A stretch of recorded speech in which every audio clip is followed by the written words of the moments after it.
Good morning, శుభోదయం. రాధే రాధే.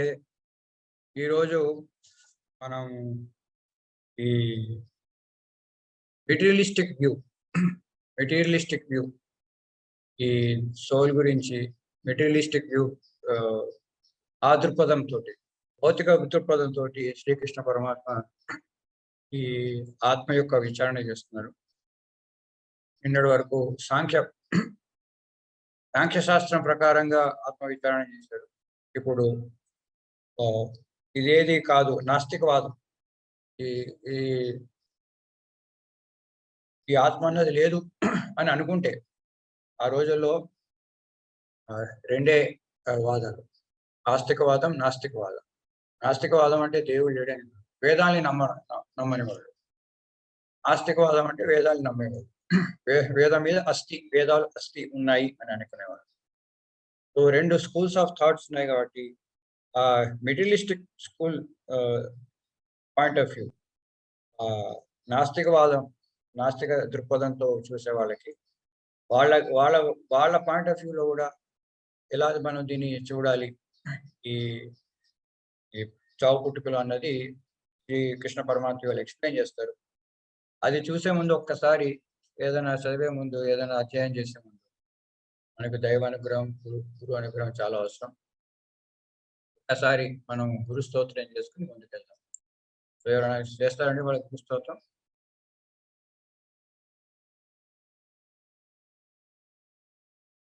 రామచంద్రమూర్తి గారు.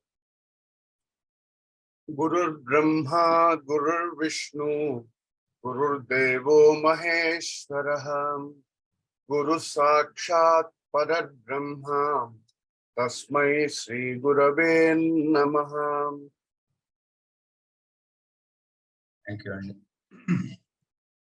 So ఇప్పటికి 15 శ్లోకాలు ఈ సాంఖ్యశాస్త్రం స్టార్ట్ చేసి శ్రీకృష్ణ పరమాత్మ మనకి చెప్పడం జరిగింది. మొట్టమొదటి చెప్పింది అతను ఎటర్నాలిటీ, నిత్యతత్వం. నత్వేమాహం జాతు నాసం నత్వేమేమే జనాధిప నచైవ భవిష్యామ సర్వే గతమితం చెప్పి ఈ ఎటర్నాలిటీ గురించి ఫస్ట్ శ్లోకంలో చెప్పాడు.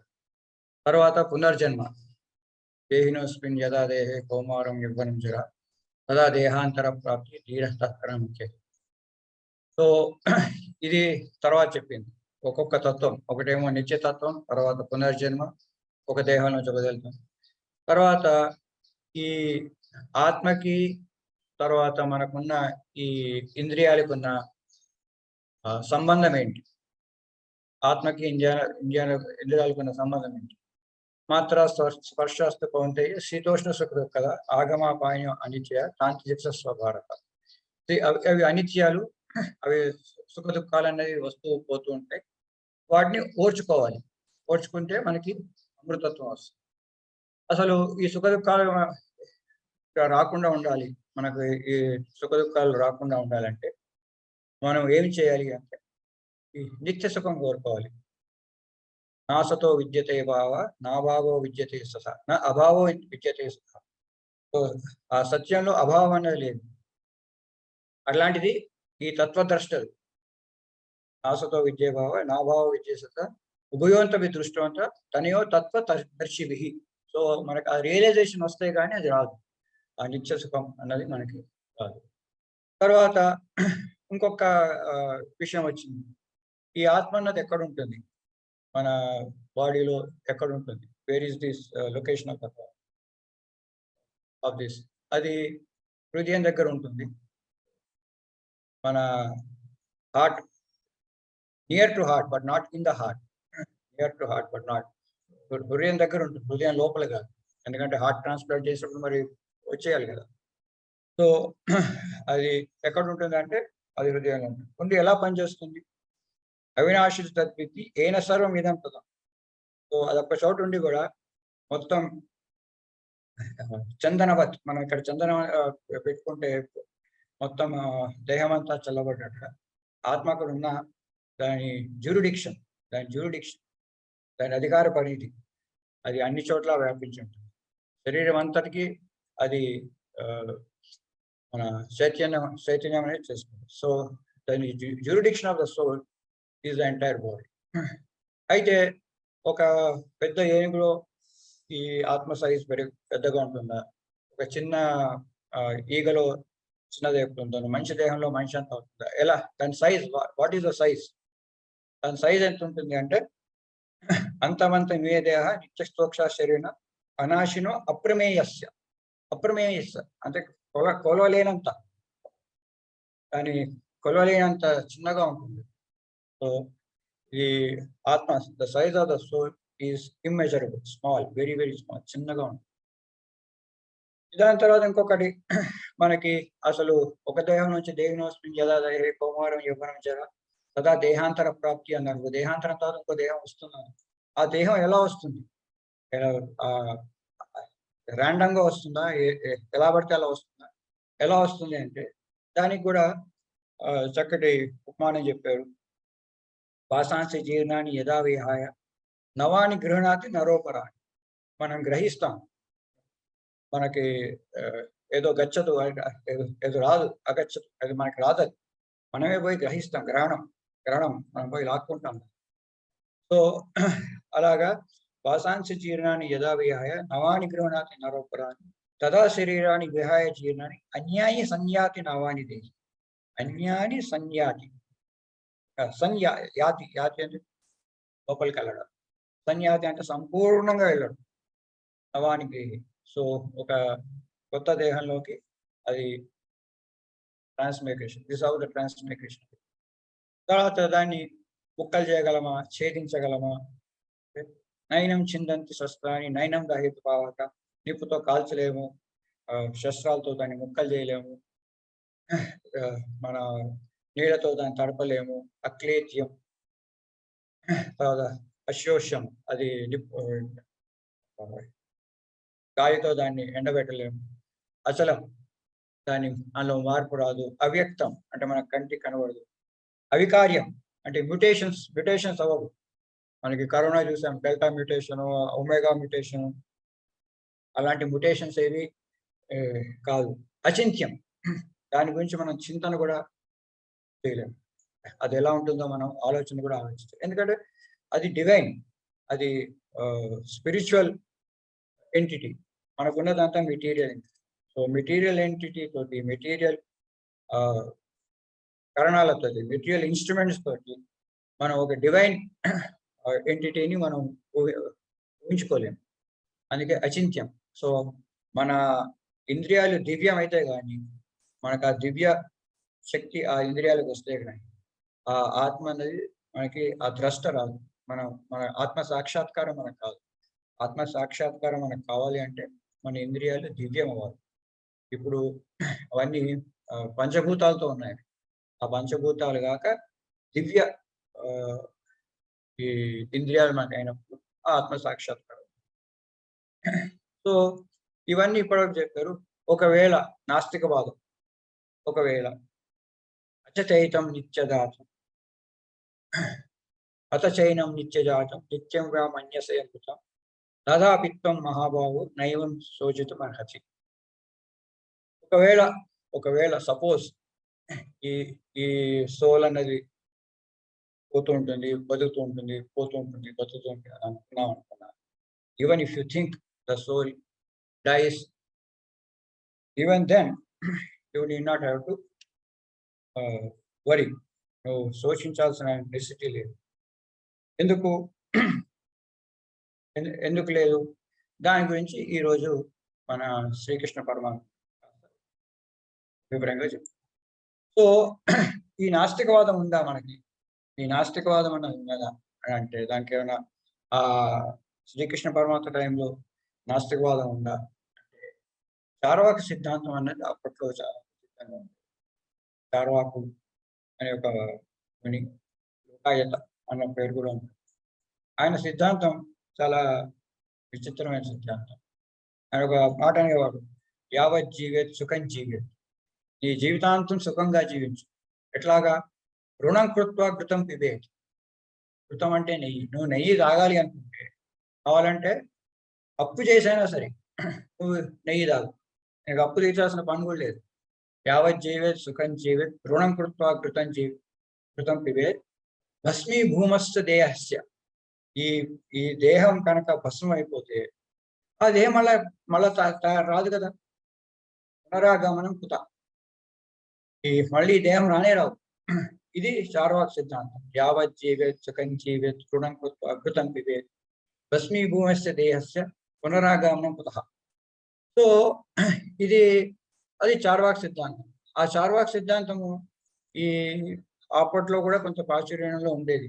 ఒక ఒక కథనం ప్రకారంగా ఈ రాక్షసులందరికీ బృహస్పతి, ఆ రాక్షసులు కూడా యాజ్ఞాలు చేసి కొన్ని దైవీ శక్తులు ఆరు కొన్ని స్పిరిచువల్ పవర్స్ తెచ్చుకుంటూ ఉంటాయి. ఆ స్పిరిచువల్ పవర్స్ ని వాళ్ళు మిస్యూజ్ చేస్తారు. ఒక కత్తి మంచి ఇంటెన్షన్ లేని వాడికి మీరు ఒక అటం బాంబ్ ఇచ్చారనుకోండి, న్యూక్లియర్ బాంబ్ తీసుకెళ్లి ఆఫ్ఘనిస్తాన్లో ఇచ్చారనుకోండి, దాన్ని మిస్యూజ్ చేసే ఛాన్స్ ఉంది. సో అందుకని అలాంటి వాళ్ళకి ఈ సిద్ధులు అన్నది మంచిది కాదని చెప్పి ఒక కథనం ప్రకారంగా బృహస్పతి వాళ్ళ అబ్బాయి చార్వాకు అనే వాటిని ఈ రాక్షసుల దగ్గర పంపించి ఇలాంటి బతకండి అని చెప్పి వాళ్ళని డైవర్ట్ చేస్తారు అని ఒక కథనం. సో ఇది చార్వాక సిద్ధాంతం. ఈ సాంఖ్య దర్శనం మనకు కావాలి. మనకి ఈ మన శ్రీకృష్ణ పరమాత్మ 15 శ్లోకాల్లో చెప్పిన ఆ ఆత్మతత్వం మనకి అవగాహనకు రావాలంటే మనం చాలా డీప్ మెడిటేషన్ చేయడం అవసరం. ఈ ప్రతి ఒక్క విషయాన్ని మనం చాలా మననం చేసి దాని గురించి బాగా థింక్ చేసి ఒక పీస్ఫుల్ మైండ్ తోటి, ఇదేదో చెప్పాడు దేహినోస్మిన్ యదా దేహే కౌమారం యౌవనం జర, లేకపోతే వాసాంశ జీర్ణాన్ని యదా విహాయ, ఇక్కడ నుంచి వెళ్ళిపోయి ఇంకొక జీవిలోకి వెళ్తున్నారు, అలా వెళ్ళడానికి దానికి వెహికల్ ఏంటి, అలా గాలిలో వెళ్ళిపోతుందా, మన స్పేస్లో వెళ్తుందా, ఏదన్నా ఎవరైనా పట్టుకుని తీసుకెళ్తారా, అసలు ఎలా వెళ్తుంది అది, ఇలాగా చింతన చేస్తూ చేస్తూ చేస్తూ పోతుంటే ఏవో అనుమానాలు వస్తాయి. ఆ అనుమానాలు వచ్చినప్పుడు ఒక తత్వదర్శి ఆ తత్వాన్ని చూసిన అతన్ని పోయి ఇలాంటి అనుమానాలు వస్తాయని చెప్పి ఆ గురువు కింద మనం ఇవన్నీ ఇలాంటి సాధనలు చేయాలి. లేదంటే మనది మనం చేసుకుంటే దానివల్ల లాభం లేదు. సరైన గురువు లేకుండా ఇలాంటి మననం చేసినా దానివల్ల లాభం. సో ఈ సాంఖ్య దర్శనంలో చెప్పిన ఈ మాటలన్నీ ఒక విజన్, మన అర్జునుడికి ఒక విజన్ ఇవ్వడం కోసమని చెప్పిన విషయాలు ఇవన్నీ. అది మనకి ఆ సాక్షాత్కారం కావాలంటే దాన్ని మననం చేసుకుంటూ పోవాలి. మననం చేసుకుంటూ పోవడానికి ఒక గురువు దగ్గర వాళ్ళ ఆధ్వర్యంలో చేస్తే మనకు వచ్చిన అనుమానాలన్నీ వాళ్ళు తీర్చుతూ అట్లా మననం చేసుకుంటూ పోతే నాకు ఎప్పటికప్పటికి ఆత్మ సాక్షాత్కారం. సో ఈ సాంఖ్య ఇవన్నీ నేను చేయలేను, నేను చూసిందే నాకు నిజం అన్నది చార్వాక సిద్ధాంతం. ఈ whatever I see is I believe as reality, whatever I can't see I don't think it is real అని ఎప్పుడైతే ఆ దృక్పథంతో ఉంటామో, ఆ దృక్పథంలో కూడా ఈ నేను చెప్పే సిద్ధాంతం కరెక్ట్ అన్నది శ్రీకృష్ణ పరమాత్మ ఒకసారి in that angle also you have to fight అన్నది శ్రీకృష్ణ పరమాత్మ అర్జునుడికి చెప్తున్న విషయం. అవి ఈ వచ్చే శ్లోకాల్లో చూద్దాం. ఎవరైనా చదువుతారండి వాళ్ళు? ఇది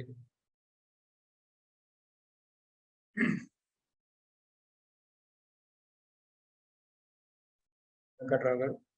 ఓం శ్రీ పరమాత్మనే నమః. అథ ద్వితీయోధ్యాయః సాంఖ్యయోగః.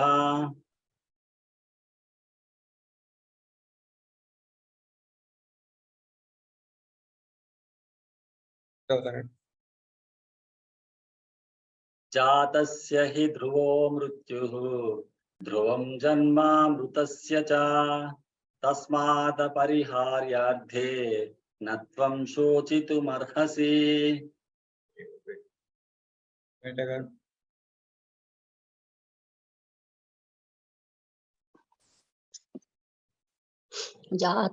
जातस्य हि ध्रुवो मृत्यो ध्रुवं जन्म मृतस्य च तस्मात् अपरिहार्यर्थे न त्वं शोचितुमर्हसि.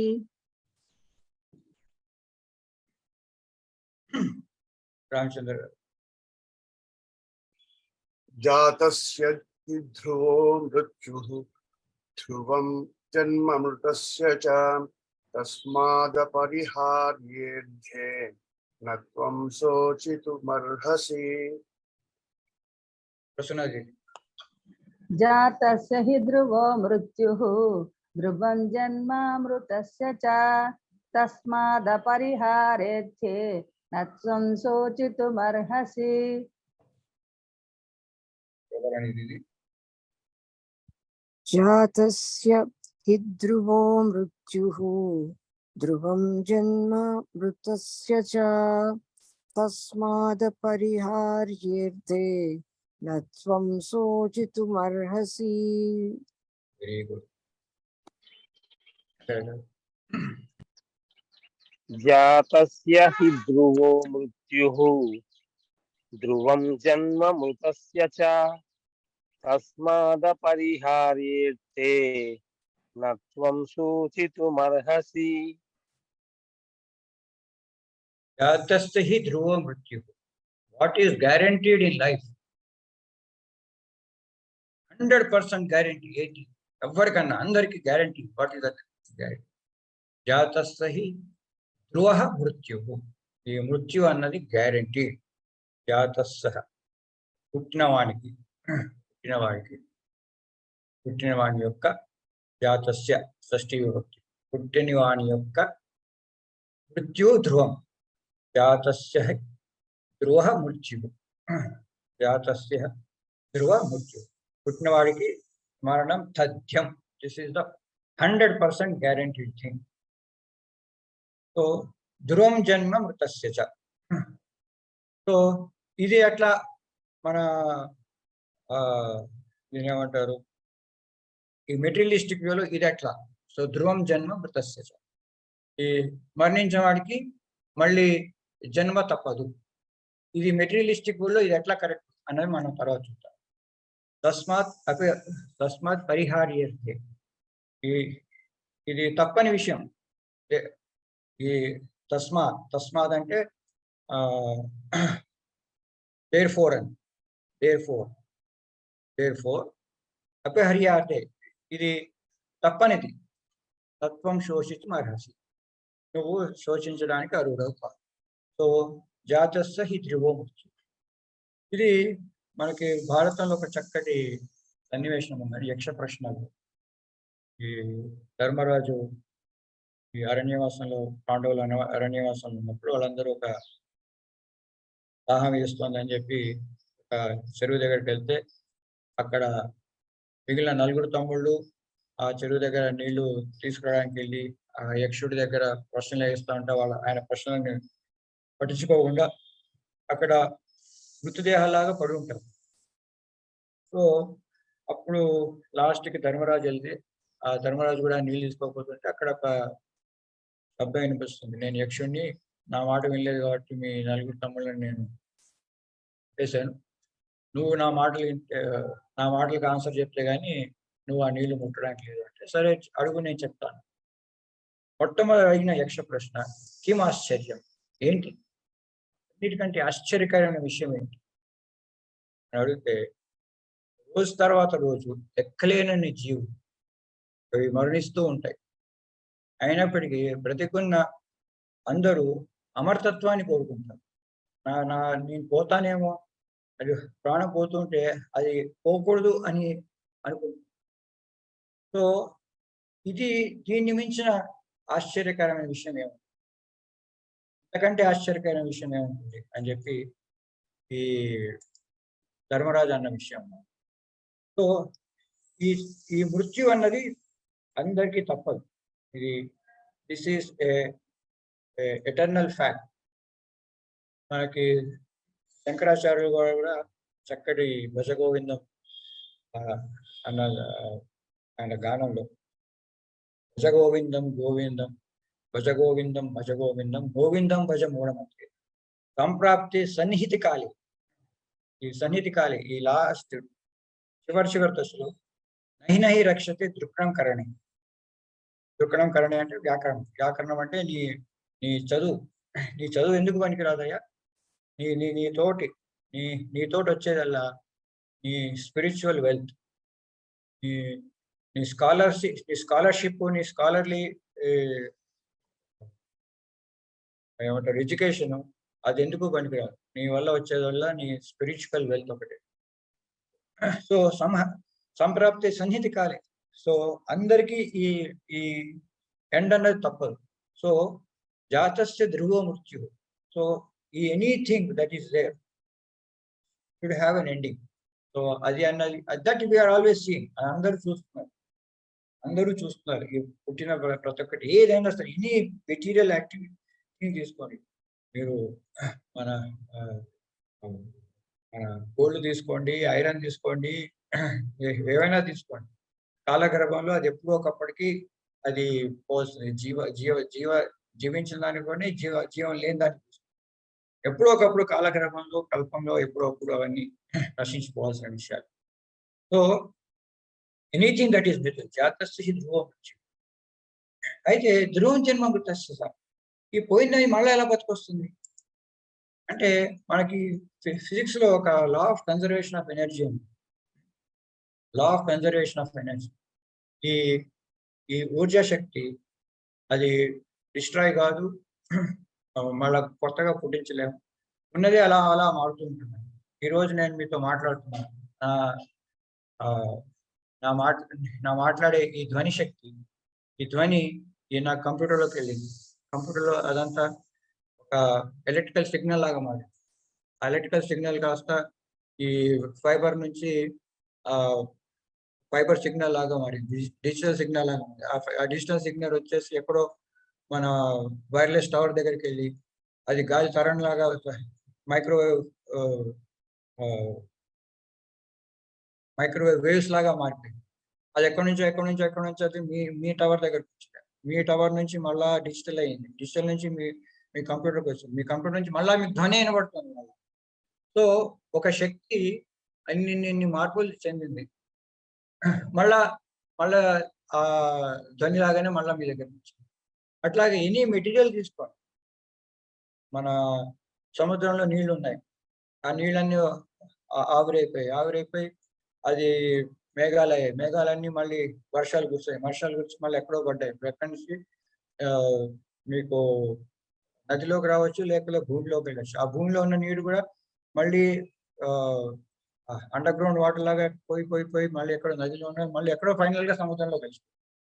సో ఇది మెటీరియల్ ఏదైనా, ఎందుకంటే అలా అవ్వలేదు అనుకోండి, ఈ భూమికి తరిగిపోవాలి. భూమి అనేది చిన్నగా అయిపోవాలి. భూమి ఇంకా ఉండకూడదు. ఇన్నేళ్ళుగా భూమి ఉందంటే మళ్ళీ అన్ని పోయిన వస్తువు మళ్ళీ బ్యాక్ వస్తూ తిరుగుతూ ఉంటుంది. సో జాతస్య ధ్రువో మృత్యు, లా ఆఫ్ కన్జర్వేషన్ ఆఫ్ ఎనర్జీ మనకి ఫిజిక్స్ లో ఉంది. తర్వాత ఇవన్నీ మార్పులు చెందుతున్నాయి. మన భౌతికంగానే మనం చెప్తున్నాం ఈ ఎనర్జీ అన్నది డిస్ట్రాయ్ చేయలేరు, క్రియేట్ చేయలేరు. అట్లాగా జాతస్య ధ్రువ మృత్యు. ఒకవేళ అన్ని మన ఈ పంచభూతాలతో కలిసి ఒక జీవి తయారయ్యడం, ఈ జీవి మళ్ళీ మొత్తం పంచభూతాల్లో కలిసిపోయాక మళ్ళీ ఎప్పుడో ఒకప్పుడు మళ్ళీ కలిసి మళ్ళీ ఒక జీవి వస్తుంది. సో ఇది లా of conservation of energy, law of conservation of material.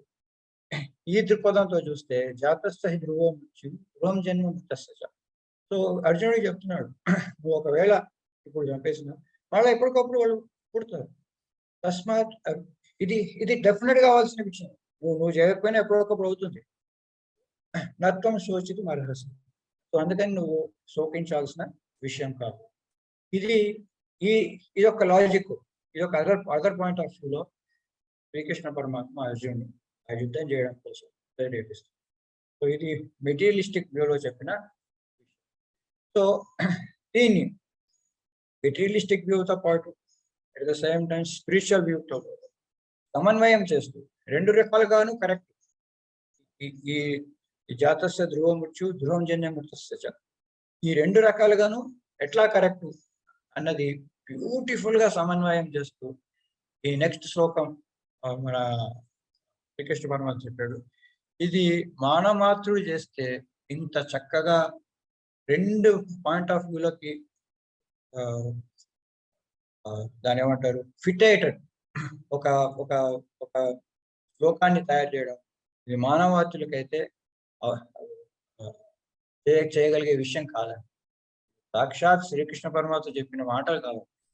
ఇటు మెటీరియలిస్టిక్ పాయింట్ ఆఫ్ వ్యూలో, ఇటు స్పిరిచువల్ పాయింట్ ఆఫ్ వ్యూలో, రెండు పాయింట్ ఆఫ్ వ్యూలో కరెక్ట్గా ఉండేటట్టుగా మనకి నెక్స్ట్ శ్లోకం అనేది శ్రీకృష్ణ పరమాత్మ చెప్పి, ఇట్లాంటి శ్లోకం, ఇలాంటి పదాలు ఒక మనిషి రాయగలడు అంటే మనం ఊహించడానికి మన ఊహ కూడా అందని విషయం.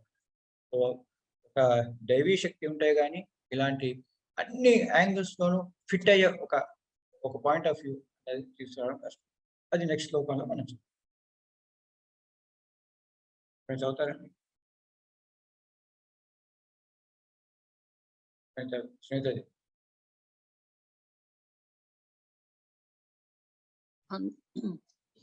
అవ్యక్తాదీని భూతాని వ్యక్తమధ్యాని భారత అవ్యక్తాని ధనాన్యేవ తత్ర కా పరిదేవన. అవ్యక్తాదీని భూతాని వ్యక్తమధ్యాని భారత అవ్యక్తాని ధనాన్యేవ తత్ర కా పరిదేవన. రాజశ్రీ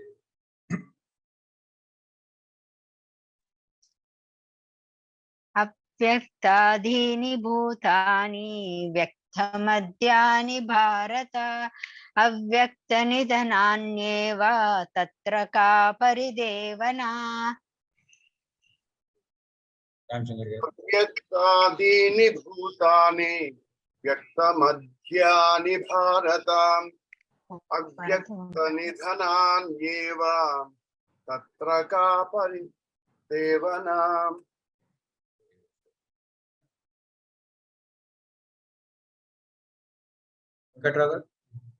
అవ్యక్తాదీని భూతాని వ్యక్తమధ్యాని భారత అవ్యక్త నిధనాన్యేవ తత్ర కా పరిదేవన.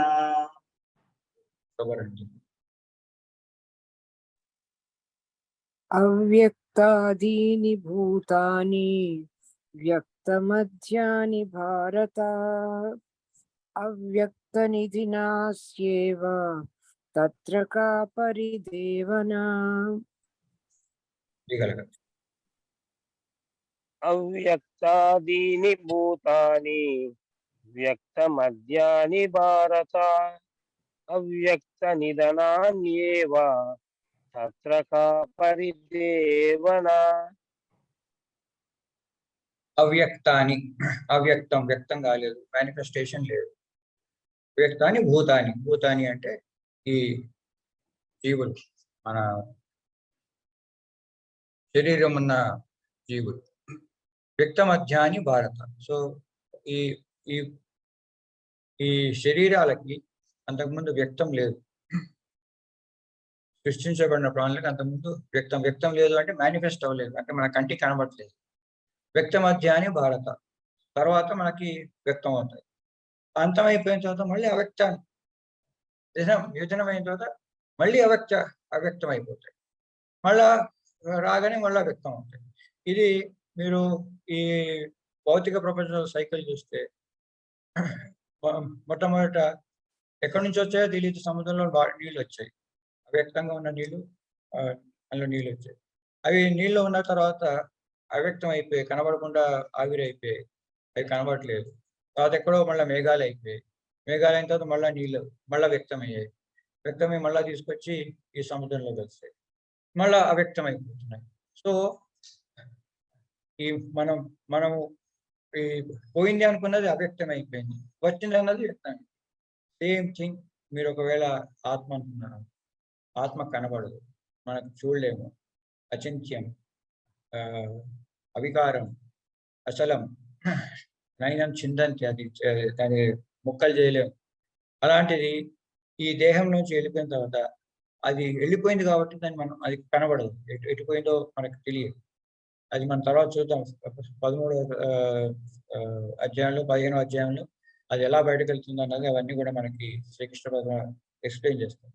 సో ఈ ఈ ఈ దేహంలోంచి వెళ్ళిపోగానే అది మళ్ళీ అవ్యక్తం అయిపోయింది. అవ్యక్తం అయిపోయిందని ఇంకో దేహంలో రాగానే అది వ్యక్తమైంది. అది వ్యక్తమైన తర్వాత మళ్ళీ అక్కడి నుంచి వెళ్ళిపోయి మళ్ళీ వ్యక్తం అయిపోయింది. సో ఫస్ట్ ఇది మీరు స్పిరిచువల్ గా చూసినా ఈ ఈ ఈ శ్లోకం 100% కరెక్ట్. మీరు మెటీరియలిస్టిక్ వ్యూలో చూసినా ఈ శ్లోకం 100%. సో అవ్యక్తాని భూతాని వ్యక్త మధ్యాని భారత అవ్యక్త నిధనానేవ తత్రకా పరివేద.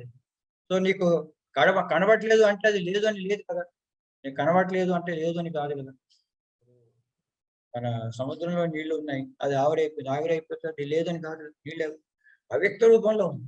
తర్వాత మేఘాల కింద వ్యక్తమైంది, తర్వాత మళ్ళా వర్షపు జల్లు కింద వ్యక్తమైంది, తర్వాత మళ్ళా భూమి లోపలికి వెళ్ళిపోయింది, మళ్ళా అది పోయి మళ్ళీ ఏదో రివర్లో ఎక్కడో మళ్ళా అండర్ గ్రౌండ్ వాటర్ లాగా కలిసిపోయింది, దాని నుంచి మళ్ళీ తీసుకొచ్చి ఈ సముద్రంలో.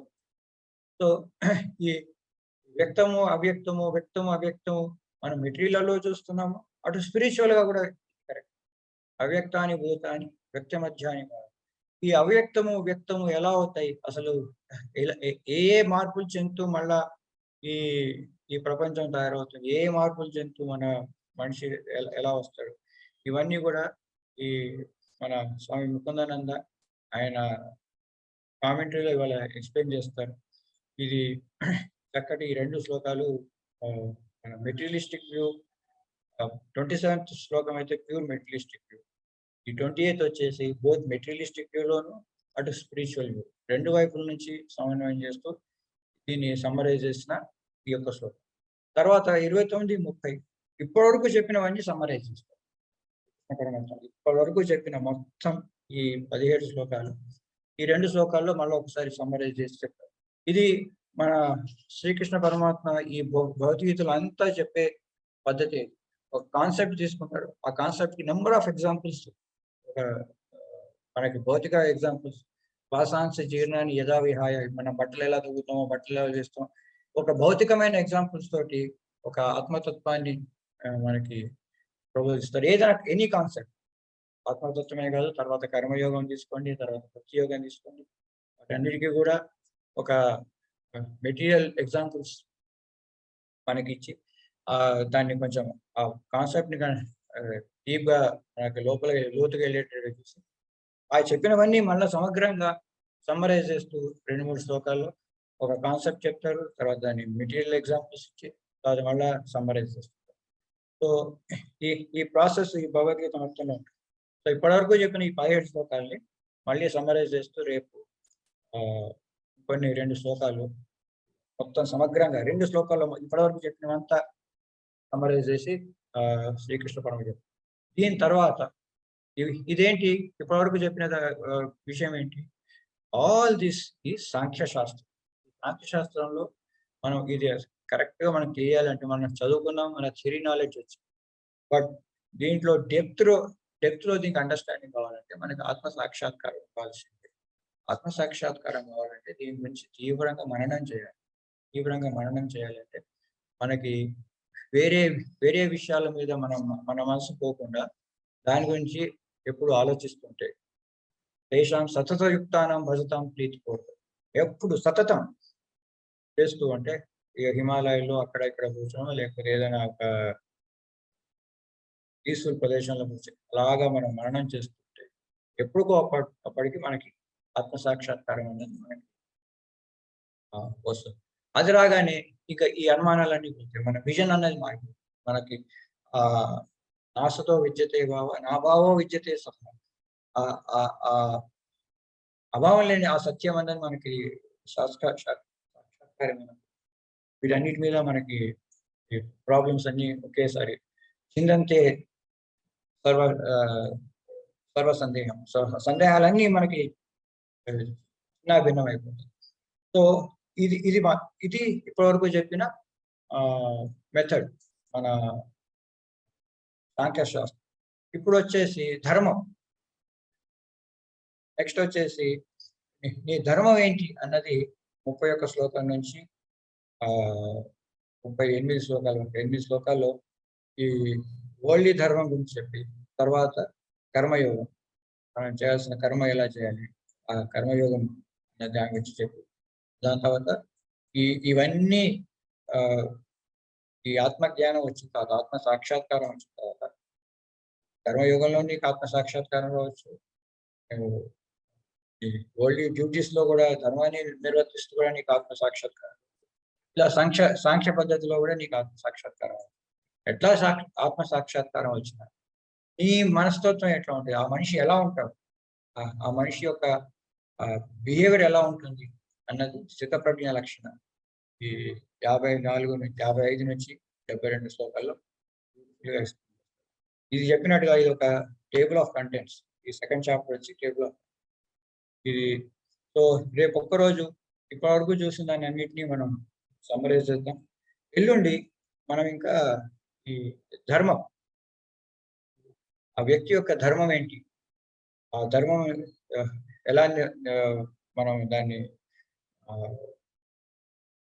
ప్రాక్టీస్లో పెట్టాలి, ధర్మం చేయకపోతే వచ్చే నష్టం ఏంటి, ఇవన్నీ రేపు ఎల్లుండి క్లాస్ వచ్చు, అదే ట్యూస్డే క్లాస్ వచ్చు. ఇవాళకి మనం ఒకసారి స్వామీజీ దీని కామెంటరీని ఒకసారి మనం విన్న తర్వాత మళ్ళీ ఒక్కసారి మనం సమ్మరైజ్. శ్రీనివాస్ గారు రెడీ ఉన్నారు మీరు? So he says that Arjun, those who are born, they are bound to die one day. The only thing you can never avoid in life is death. There was once a person, he was sleeping and he saw a dream. In his dream, he saw a black shadow come behind him. The black shadow placed its hand on his shoulder. Seeing the hand of the shadow on his shoulder, he was terrified. He turned around and saw the black shadow present there. The shadow started speaking to him.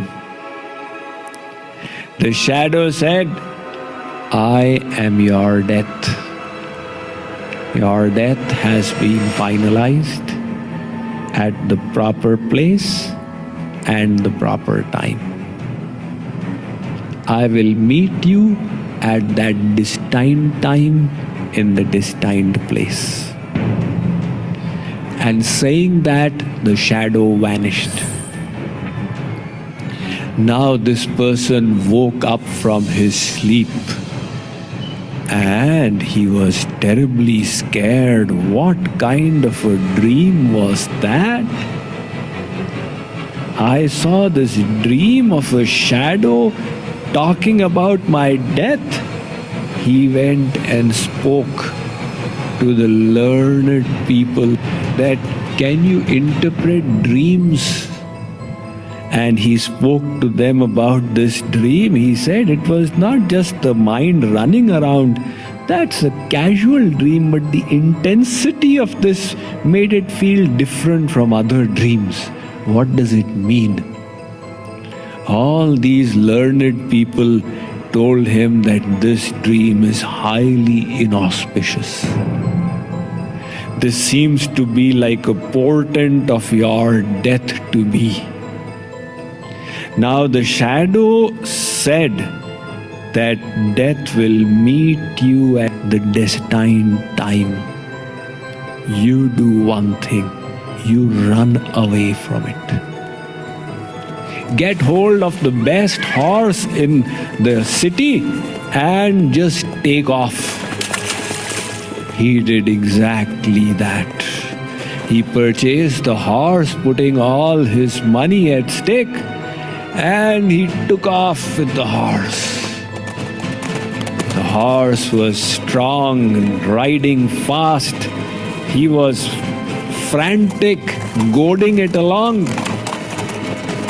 By 10 in the morning, the horse had taken him miles and miles away from that site. By noon time, there was a long distance. Now he was quite relieved, but he was not willing to take chances. He kept goading the horse on. By 4 o'clock in the evening, he felt that his security level probability had increased statistically to 99.99%. He said, now I'm safe. There's such a huge distance. The shadow can no longer get to me. So he said, the horse is also tired, let it rest a bit. I will also take some rest. He got off from the horse and went and sat down under a tree, heaving a sigh of relief. His legs were aching, his body was aching from all that galloping. Moment he had felt a little relaxed, he found the sun fading away and a shade falling over him. Again there was the distinct mark of the shadow. Its hand had fallen on his shoulder at the same place. He was shocked out of his wits. He turned around, exactly the same appearance. He said, you here?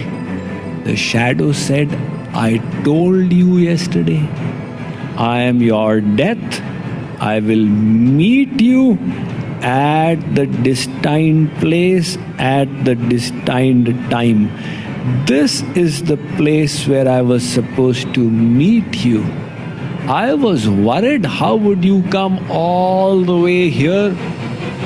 But you had a good horse. It rode you very rapidly and you managed to make the distance in the proper time. And it killed the person.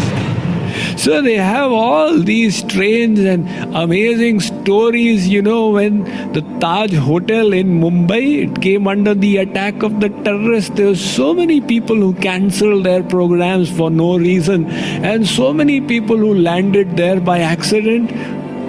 So many strange things. So this death, when it is destined, it's going to take place. It's unavoidable. Sri Krishna says, Arjun, everybody who is born is going to die. You also, Arjun, are going to die. Now the question is, how does one die? Like Kabir says, that when we were born, we were the ones who were crying and everybody else was laughing. Now do such good acts so that when you die, everybody is crying and you are the one who is laughing. You see, what people feel about you, they often don't say when you are alive. It comes out when you are dead. Then they realize the value of that person. Particularly for saints. You know, the saints, when they are in the world, they are always opposed. People are criticizing, finding faults. That is the way, if you read the history of saints, it happened with Kabir Das, Surdas, Mirabai, Mahatma Gandhi, all the saints, Jesus Christ, Muhammad. But then when they leave the world, then everybody does the Jaikara. There was this once living in Vrindavan called Gwariya Baba. So he wanted to see, what do people say after my death? So he printed some obituary papers and distributed them in Vrindavan, that such and such Gwariya Baba, that saint, he has passed away. And there will be a Shok Sabha and a mourning assembly at this 12 noon on this day in this place. So the various sadhus living in Vrindavan, they landed up there at that time. Now when they all gathered, they started thinking, now what to do? So amongst themselves, they selected a chairman of the Sabha and the vice chairman and secretary, and they all started speaking. They started saying what a good person he was and what a nice person he was. Now when the same people used to criticize him, so all of a sudden he got up from the middle of the assembly and he started speaking. They said, who are you? He said, I'm Gwariya Baba. They said, but Gwariya Baba has died, you must be his ghost. He said, I'm not a ghost, I'm the original Gwariya Baba. Then how did he die? He said, he did not die. I just wanted to see what compliments you give me, that's why I arranged for this. And Alfred Nobel had the complete reverse experience. Alfred Nobel was living in Stockholm. He was reading the paper when he read his own obituary. The paper announced that Alfred Nobel, the inventor of the dynamite, has died. Actually, Alfred Nobel's brother had died. But the paper got it wrong, they thought he has died. So they said this person was the creator of the dynamite, and in a way he is responsible for all these deaths that are taking place out here. Now, Alfred Nobel was horrified that I will be remembered in history as the inventor of the dynamite. No, this will not do. I must do something that people remember me in good light. So he put all his fortune into that Nobel Peace Prize. That henceforth, whoever is responsible for in getting the maximum peace upon earth, we will give him this Nobel Peace Prize. So today he is remembered not because of inventing the dynamite, but because of being the institutor of the Nobel Peace Prize. So why did that happen? Because he got a preview into his death. He got a preview that if I were to die, what would happen? That happens to many people. They have near-death experiences. You may have heard of them, near-death experiences. They almost die for 1 or 2 minutes, then they come back to life. There's a book called Life After Life by Raymond Moody Jr. I remember reading it as a schoolboy. So I was in Los Angeles and this very senior Indian engineer, I saw the book in his house. I said, after so many years. He said, Swamiji, have you read this book? I said, yeah, I still remember reading it. He said, it happened to me. Now, I would not believe that an engineer like him would tell lies. I said, what happened? You see, the book talks about this. So he had exactly the same experience. He said, I died. And then I was taken by these messengers to a place. And there was this amazing light there. And they were going through. I was being able to see my karmas as if on a screen. And they were totally non-judgmental, highly loving. And then all of a sudden they said, we are sorry, we made a mistake. He said, what do you mean made a mistake? Sorry, we made a mistake. He said, come on, this is not possible. He said, well, this is the way it is. We are sending you back. And he said, Swamiji, I came back to life. And that person is still living. But what purpose did that serve? It changed his perspective to life totally. That, my God, this life can go away at any time and I'll have to give an account for my karmas. How will I face Yamaraj and God at that time? I cannot say, Yamarajji, very, very sorry. That's not going to work. They'll say, what you did, you'll have to face the reactions. If we can keep our death in mind, we will change our life.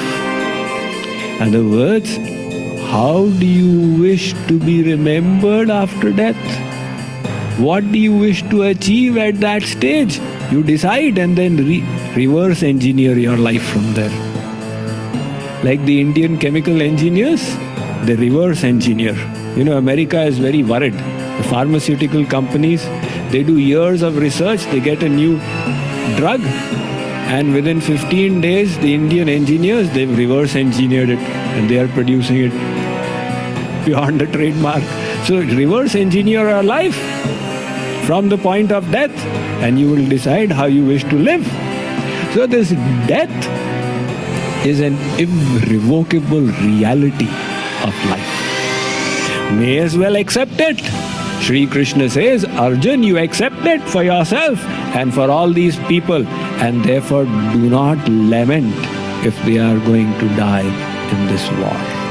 Now, beyond that, today's topic was all centered around the soul and the body and death and life. Now we will move on into the other topics. Sri Krishna is going to talk about duty.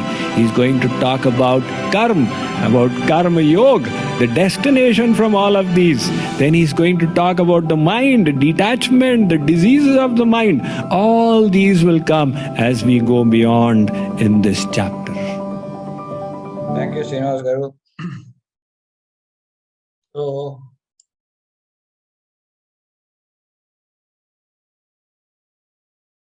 చూసామది మన ఈ దేహం వదిలిపెట్టడం అన్నది ప్రతి ఒక్కరికి అది 100% ధ్రువం. So అది ధ్రువం. అలా ఎప్పటికైనా వదిలిపెట్టాల్సిన దేహం గురించి మనము మన దేహాంతరం తర్వాత మన జనాలు ఎలా గుర్తుపెట్టుకుంటారు అన్నది మనం ఒకసారి గుర్తుపెట్టుకుంటాం. ఇది ధ్రువం కాబట్టి ఈ ఉన్న సమయాన్ని మనము నెక్స్ట్ జన్మకి కావాల్సిన అసెట్స్ మనం గనక సమకూర్చు ఆ తర్వాత కూడా మనకి పురోగతి చెందడానికి అవుతుంది. అల్టిమేట్